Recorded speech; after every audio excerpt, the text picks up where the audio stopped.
Noong 2016, natutunan ko na para tayo ay maging successful, we need to pay the price, pay in advance, and pay in full. Kasi ito yung pagkakaiba ng empleyado at yung merong entrepreneur mindset. Kasi pag empleyado ka, ay kailangan may bayad muna bawat galaw mo bago ka talaga gagalingan mo yung ginagawa mo. And then, dapat talaga may overtime pay ka sa lahat ng bagay bago ka gumalaw. Gusto mo i-advance pa nga yung payment. Pero pag employee mindset ka, kagaya ng mga businessman natin, talagang meron niyang price na binabayaran ng advance at full. Kagaya na meron silang kapital, naglabas ng effort para talagang magnegosyo.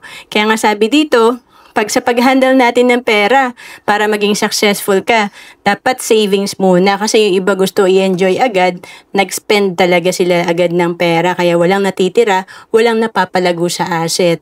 And then sa time naman, dapat dinedevelop mo yung skill mo kung gusto mo maging successful. Kasi, madalas, majority, entertainment na uubos yung kanilang time. And effort. Kailangan ng discipline. Kasi, pag comfortable ka lang, wala talaga dyan yung growth natin. And, madalas, excited lang tayo sa simula, pero ang mga successful, sila ay committed. Ibig sabihin, tuloy-tuloy sila, seryoso sila, para maging successful sila.